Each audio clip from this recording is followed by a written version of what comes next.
प्रिय विद्यार्थियों, आपका बीए भाग द्वितीय की इस व्याख्यानमाला में स्वागत है। आज हम पहले जो पढ़ रहे थे सुरेंद्र वर्मा का व्यक्तित्व एवं कृतित्व, उसके अंतर्गत हम उनके काव्य की विशेषताओं को भी देख रहे थे और हमने उनकी जो काव्यगत विशेषताएं हैं उनको जान लिया था, या जिसमें काव्यगत विशेषताओं में आधी जो है कलागत विशेषताएं हैं उनको हमने जान लिया था। आगे हम जो भावगत विशेषताएं पिछले व्याख्यान में हम शुरू नहीं कर पाए थे, आज वहीं से हम इसको प्रारंभ करेंगे। तो आज हम आते हैं भावगत विशेषताओं पर। कवि लेखक एकांकीकार सुरेंद्र वर्मा की जो कलागत विशेषताएं थी उनमें हमने देखा था कि इनमें शिल्प की नवीनता है, इनका शब्द भंडार जो है वो असीमित है, आवश्यकता अनुसार ये भाषा का प्रयोग करते हैं और जहाँ समाज की बुराइयों पर चोट करने का सवाल है वहाँ आप व्यंग्यात्मक भाषा का प्रयोग भी करते हैं। शब्दों के प्रयोग का जहाँ तक सवाल है तत्सम तद्भव देशज और विदेशी जो शब्द हैं उन सब का अपने को उपयोग इसमें मिल जाता है। आज हम भावगत विशेषताओं पर आते हैं। तो इनके रचनाओं की पहली जो हम विशेषता को देखते हैं कि इनकी अधिकांश रचनाओं में मानवीय संवेदनाओं के चित्र पूरी तरह से उकेरे हुए मिलते हैं। हम जानते हैं कि मनुष्य है तो संवेदनाएं होगी, लेकिन उन संवेदनाओं को पकड़ना, उन संवेदनाओं को समझना और फिर उस समझ के अनुसार उन संवेदनाओं को हमारे सामने रखना, और वो भी इतना स्पष्ट तरीके से रखना कि उन समस्याओं का, उन घटनाओं का जो कि उससे जुड़ी हुई है, उनका एक प्रत्यक्ष चित्र हमारी नज़रों के सामने इकट्ठा आ जाता है, बिल्कुल स्पष्ट हो जाता है हमारे सामने। तो हम कह सकते हैं कि विभिन्न प्रकार की जो मानवीय संवेदनाएं मनुष्यों में पाई जाती है, तरह तरह के मनुष्य हैं, तरह तरह के हमारे यहाँ समाज है, उनकी अलग अलग संवेदनाएं हैं, अलग अलग संवेदनाओं का चित्र है, अलग अलग संवेदनाओं के क्षेत्र हैं। तो उन समस्त प्रकार की संवेदनाओं का चित्र हमारे सामने इनकी एकांकियों में, इनके नाटकों में और इनका जो साहित्य है उसमें हमको मिलती है। दूसरी जो विशेषता है वो है कि आंतरिक जो संबंध हैं उनमें सघनता मिलती है और जटिलता भी मिलती है। अब आंतरिक संबंधों में हम कहाँ तक जा सकते हैं वो आप देखिए कि आंतरिक संबंध मनुष्यों मनुष्यों के बीच में होते हैं, समाज समाज के बीच में होते हैं, सांस्कृतिक रूप से भी होते हैं, जो आपस में एक ही संस्कृति एक ही समाज के बीच में भी होते हैं, तो विभिन्न संस्कृतियों और समाजों के बीच में भी होते हैं, पारिवारिक भी होते हैं। तो वो संबंध कैसे हैं, कितने गहरे हैं, कितने उनमें टूटन है, कितना उनमें बिखराव है, उन सब की जो सघनता है वो इनकी एकांकियों में हमको पूरी तरह मिलती है। और जब ये संबंध इतने इस तरह से घने हैं या छितरे हुए हैं तो निश्चित रूप से इन संबंधों में एक जटिलता भी मिलती है। वो जटिलता हमें इनकी एकांकियों में दिखाई देती है। तीसरी जो बात है, जब जटिलता आ गई, जब सघनता आ गई, तो वो क्यों आई है, वो कारण भी हमको इन एकांकियों में बहुत अच्छी तरह से दिखाई देता है। वो क्या है? वैचारिक और भावात्मक द्वंद्व। द्वंद्व जो है वैचारिक भी होते हैं और भावात्मक भी होते हैं। किन्हीं एकांकियों में भावात्मक द्वंद्व है तो किन्हीं एकांकियों में वैचारिक द्वंद्व है, और कहीं कहीं दोनों प्रकार के द्वंद्व भी हमको आपस में द्वंद्व करते हुए दिखाई देते।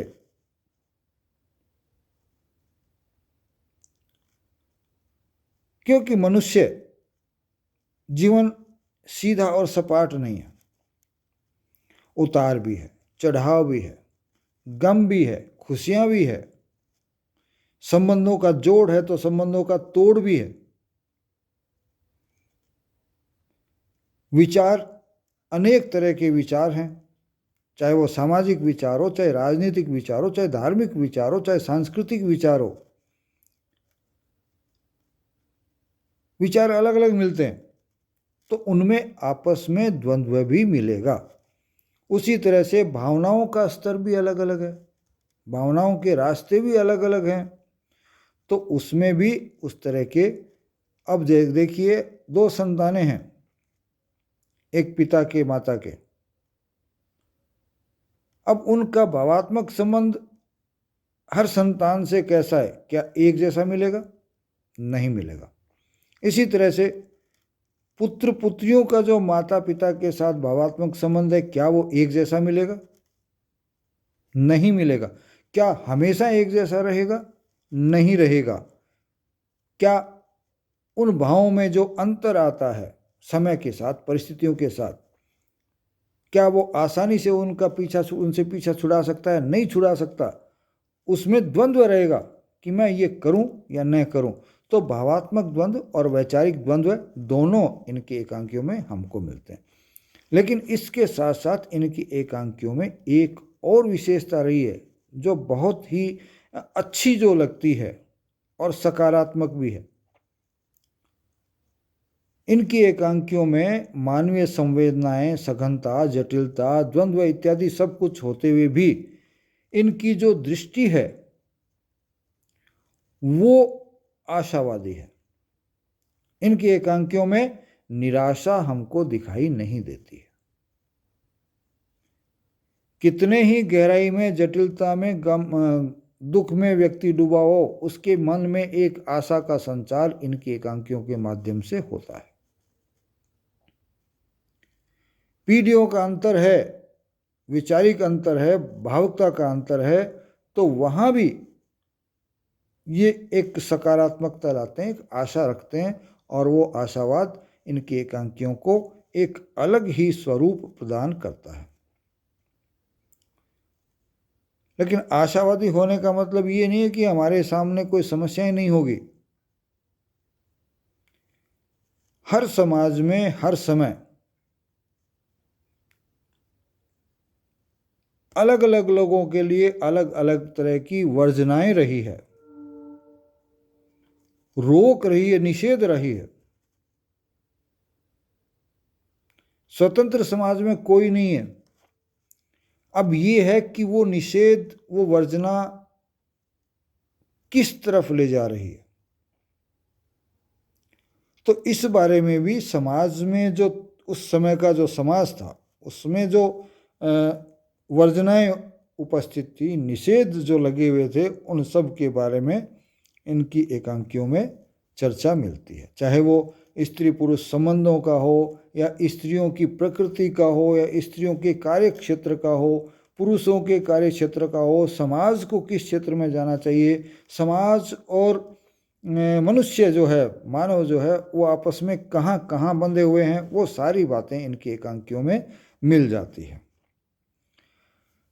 तो जब वर्जनाएं हैं, निषेध है, तो उसका विरोध भी होगा।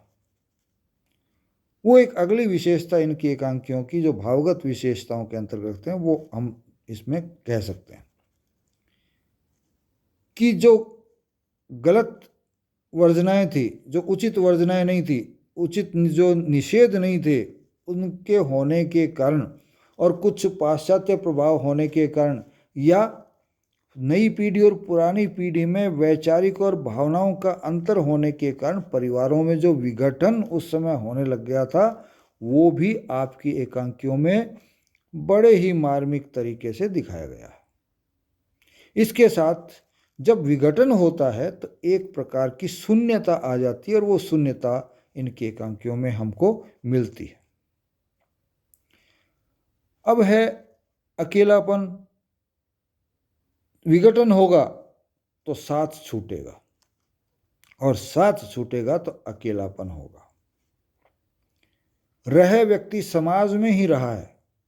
लेखक देखिए यहाँ क्या बताते हैं, समाज में रह रहा है व्यक्ति, लेकिन समाज में रहते हुए भी चूंकि उसमें वैचारिक और भावनात्मक अंतर इतने अधिक आ जाते हैं, मतभेद इतने अधिक हो जाते हैं, या वो अपने खोल में इस तरह से घिर जाता है कि बीच में रहते हुए भी वो उससे अलग रहता है, तो वह समाज के बीच में रहते हुए भी अकेलापन महसूस करता है। उस बात को भी इन एकांकियों में लेखक ने बड़े अच्छी तरह से उठाया।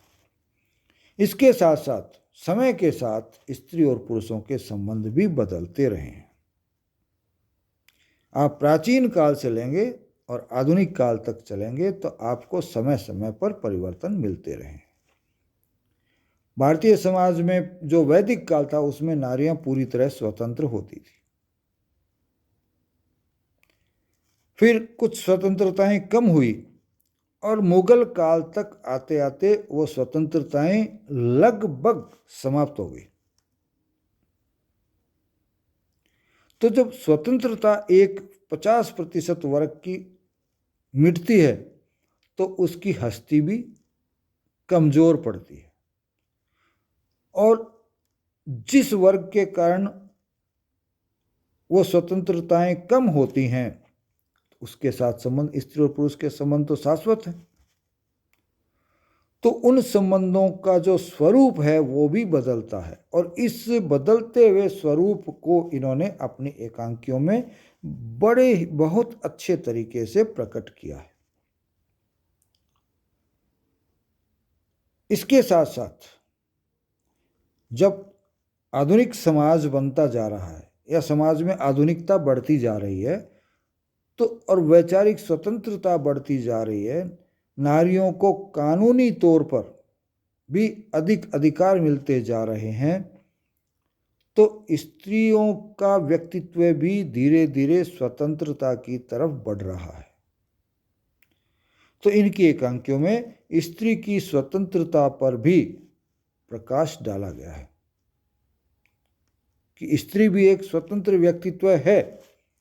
ये नहीं है कि पशु की तरह आपने मर्जी आया उस खूंटे से बांध दिया, मर्जी आया तब खोल दिया, मर्जी आया उस खूंटे से बांध दिया, मर्जी आया तब उपयोग किया, मर्जी आया तब छोड़ दिया। आज ये नहीं है, लेखक ने इस बात को स्पष्ट किया है। तो ये कुछ इनकी भावगत विशेषताएं रही है। अब आते हैं हम इनकी एकांकी हरे घास पर घंटे भर। नाम से स्पष्ट है कि ये एकांकी कहाँ की परिस्थितियों पर लिखी गई होगी या किस स्थान पर लिखी गई होगी। हरी घास कहाँ मिलती है, हम घंटे भर कहाँ रुक सकते हैं, उसके फलस्वरूप ये जगह होती है पार्क, बाग। शहरों में विशेष तौर पर, गांव में तो नहीं मिलते लेकिन शहरों में जरूर मिलते हैं, और वहाँ अक्सर बच्चों से लेके बूढ़ों तक, बुजुर्गों तक सब आते हैं। और जब सब आते हैं तो कुछ न कुछ गतिविधियां सभी उम्र के लोग करते हैं। लेखक ने यहाँ इसी बात को पकड़ा है। उनकी शारीरिक गतिविधियों पर तो कम ध्यान दिया है, और जो वैचारिक गतिविधियां हैं उनमें वैचारिक अंतर है, जो पीढ़ीगत अंतर है, जो जनरेशन गैप है, उसकी तरफ लेखक का ध्यान जाता है, और उनकी इन बातों का तुलनात्मक प्रस्तुतिकरण भी इस एकांकी में करता है। जैसे दो जोड़े हैं, दो तरह के जोड़े हैं।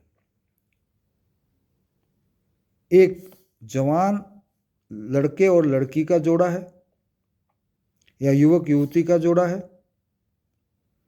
दूसरा एक बुजुर्ग पुरुष और बुजुर्ग महिला का जोड़ा है, और ये हम मान के चलते हैं कि वो दोनों पति पत्नी होंगे आपस में। तो वहां लेखक क्या बताना चाहता है, एक सामान्य सी बात है, भाई होंगे जोड़े, इसमें क्या दिक्कत है। लेकिन लेखक उनकी बातों पर गौर करता है।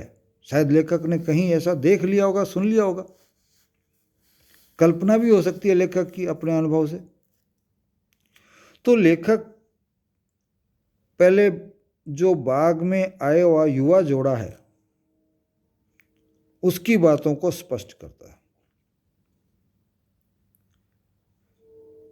कि दोनों मिलकर आपस में बातचीत करते हैं। तो युवा जो जोड़ा है वो बात करता है तो उसमें उल्लास है, जीवन के प्रति उसमें एक उत्साह है और परस्पर एक दूसरे की सहायता करने की इच्छा भी है। यहां तक तो अच्छी बात है, ठीक है। और वे कोई गंभीर बात नहीं करते, छोटी छोटी सामान्य सी बातें करते हुए उस अपनी बातचीत को आगे बढ़ाते हैं और एक दूसरे से सहमति करके मिल करके निर्णय कर लेते हैं किसी भी बात के लिए। लेकिन लेखक स्पष्ट कहता है कि इनमें कोई गंभीरता नहीं है, गांभीर्य नहीं है। फिर उसी के समांतर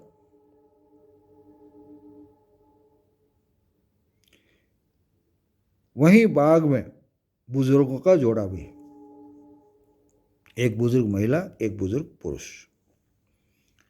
अब आप जानते हैं यदि बुजुर्ग जोड़ा आपस में बात करेगा तो किस तरह करेगा।